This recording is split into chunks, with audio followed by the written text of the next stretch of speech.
Hi there. Last week we talked about why decision making is so stressful, difficult, and overwhelming. And in this video, I want to give you 4 different ways to make good decisions. Now, they aren't the only ways, but they might be some new ways that you have never thought of before. And they may help you get unstuck when you start to get stuck in your decision making. Obviously, first step, prayer. It's always a good place to start, since God has already promised to instruct and guide us, and we do know that it's His will that we trust Him and follow Him and obey Him, then any important decision should start there. But even seemingly insignificant choices can have long-term important consequences, and prayer might just clarify what you should do. For example, if I ask God in a quick prayer, "Lord, should I eat this donut for breakfast?" I'm quite sure He would tell me no. It's not good for my body. Now, whether or not I ask Him or I'm going to listen to His leading is a whole other problem. You see, He does instruct us in the way we should go, even in small things. And truth be told, we probably don't want to hear from God about what we should eat, because then we'd have to make some massive changes in our life. But asking opens our heart up to His instruction. In our last session, I told you that wisdom says that we will seek God's word for instruction, so that in our personal choice section of that circle diagram that I gave you last week, we can make the wisest decision we can. For example, if in my personal choice I decide I want to have an affair with my neighbor because I'm lonely and my husband's neglecting me, I don't really need extra prayer to know God's will on this. He already tells me in His word, don't do it. And so if I want to obey Him and walk in faith, I'll choose no. On the donut question, truth be told, donuts for breakfast is probably not a wise choice, although we make those kind of bad decisions all the time. But as Mark Batterson reminds us, every decision we make has a past cause and a future effect.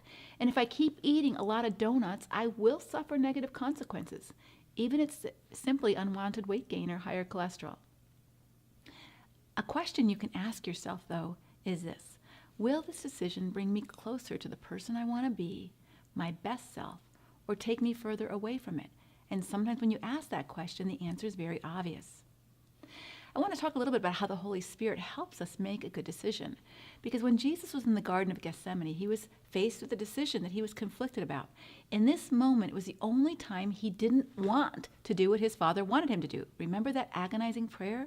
If there be any way that you can remove this cup from me? Yet He also wanted God's will more than He wanted His own will. And so prayer, we have to go into it surrendered. God, not only is what is your will, but your will be done.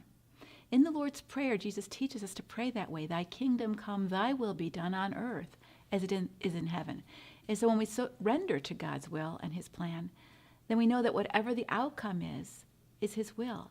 And we don't need to be afraid. Remember, we drew those circles last time, because God will use the outcomes to help us to be and to do His will.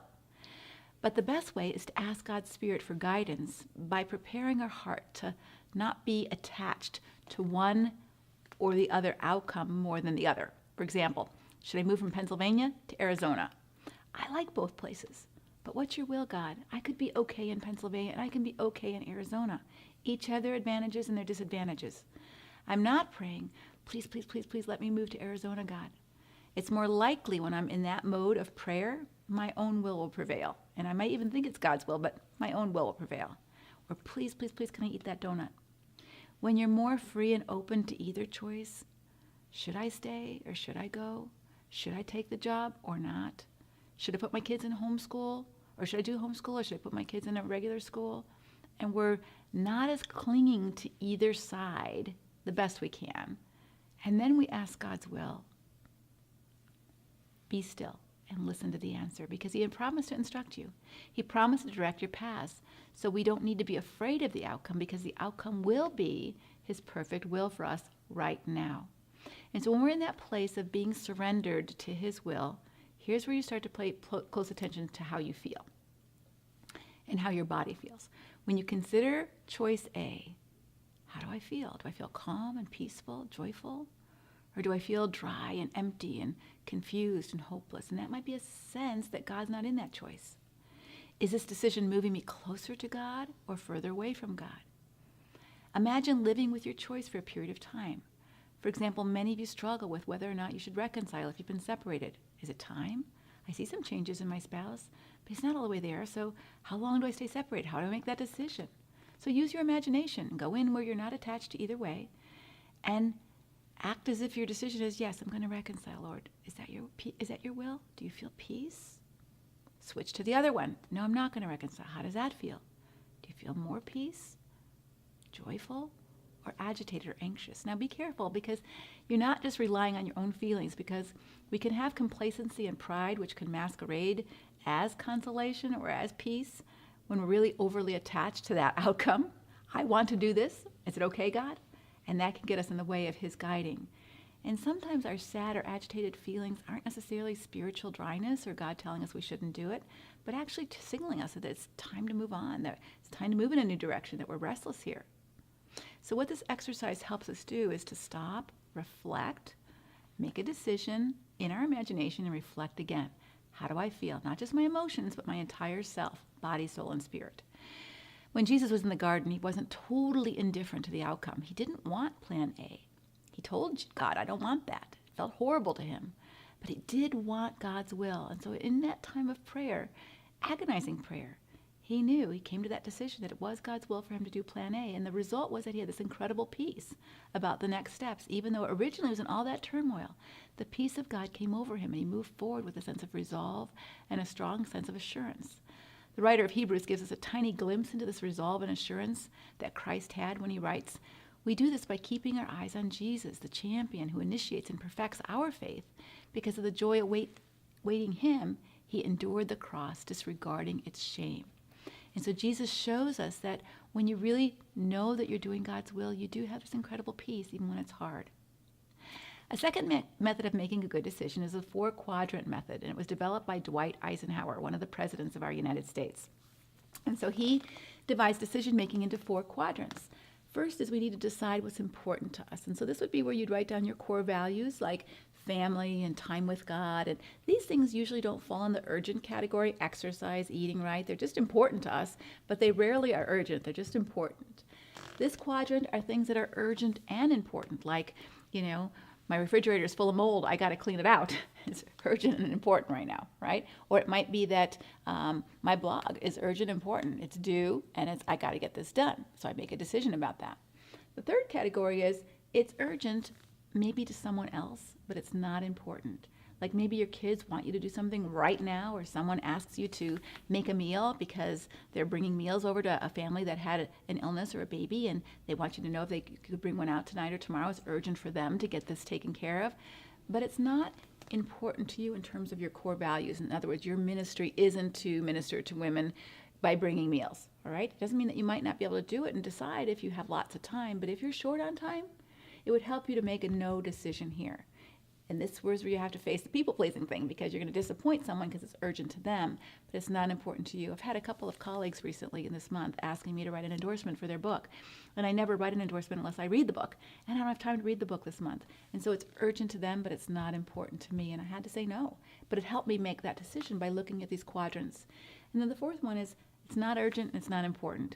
Like endless cruising on the internet, video games, Candy Crush Saga, all that kind of stuff might be fun a little bit, and you might have fun here, but having more constructive fun, like exercise or playing tennis, would be much more healthy than just sitting all day at your computer. And so we tend to make default decisions a lot and end up in this mode doing really worthless activities, TV watching, internet cruising, all that kind of stuff, when we should be deciding things in these quadrants. And so I would encourage you to kind of put things in these quadrants and kind of make your decisions out of here so that you are deciding if it's important. Schedule it, decide where it's going to have a deadline, then it's going to flop over here. So things that are important, like going into my blog and doing that in work things, or taking care of certain things. Exercise, I schedule exercise. I schedule things that are important that would not get done unless I schedule them. Here, when it's urgent and important, you do them. They become priority in your time management, and you don't have to wonder about should I do them. You know you're going to do them. These, you don't have to decide and do so much, and it sort of clarifies things really quickly. Another way of making a decision is the 4-question method. The questions you're going to ask yourself are these. What's the best thing that can happen to me if I choose to do this? What's the worst thing that could happen to me if I choose to do this? Then you're going to reverse it. What's the best thing that can happen to me if I choose not to do this? What's the worst thing that could happen to me if I choose not to do that? These are really helpful clarifying questions when you're conflicted about this.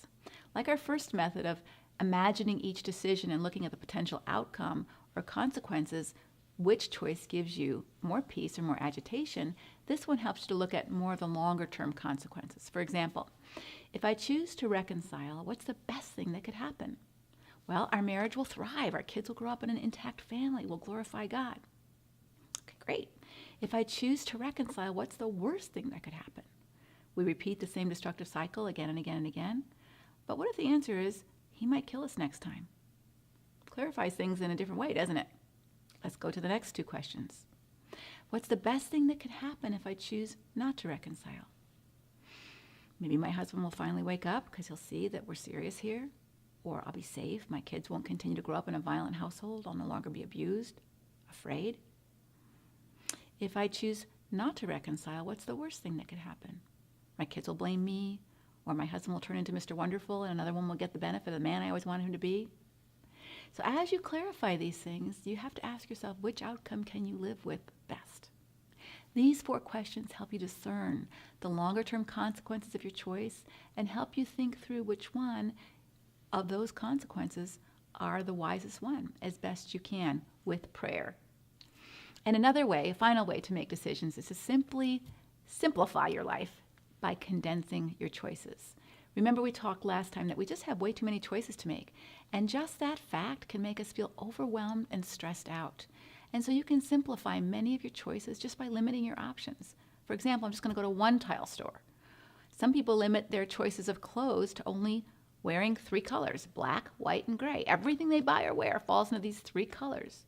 Actress Jamie Lee Curtis wears only black and white. Simple. When she goes into a store to look for clothes to wear, she isn't looking at every option. She only looks at things that are black and white.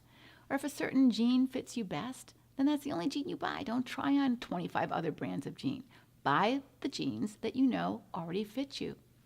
I have 3 outfits that I wear professionally when I'm speaking. I rarely ever have to wear more than 3 outfits. Usually I just wear 2, one for one day and one for the next when I'm speaking. Those of you who went to the Conquer conference, you saw my 2 speaking outfits. I never have to wonder or worry, oh, what am I going to wear to that speaking event? I already decided. And so it's easy peasy. I have the outfits, the jewelry, the shoes, just pack it in a suitcase and go. And so limiting your choices makes things that you regularly have to decide so much easier. I mean, what woman hasn't stood in front of a closet chock full of clothes and said, I have nothing to wear? I can't decide what to wear. But what if you made up 3 or 4 outfits and that's what you always wore? It's called a uniform. Steve Jobs, the former head of Apple, always wore a black mock turtleneck and jeans. Simon Cowell, remember him from American Idol, always wore a t-shirt and jeans. And it's not just men who do this. Angelina Jolie always wears a black top and black pants unless she's on the runway. It's not that these people don't have enough money to buy other clothes. They do, but they've just simplified their life by having a uniform that they wear that makes getting ready each day simple. Food choices. People who are paleo or vegan or bread and water, just joking. But you know what I mean. You don't have all the options if you just limit your choices. Then you operate within those choices and you don't get overwhelmed or spend time with endless decisions. One way I've done that is with my money is with charitable donations. I must get, hundreds of pleas for money from wonderful, worthy organizations. But I just pick a few and I give all my money to those few. It's easier to decide where I'm going to give my money. So I've given you 4 different ways to help you make wise decisions. Try them over the weeks to come, and we can talk more about them in our Conquer calls if you get stuck. Until next time, God bless.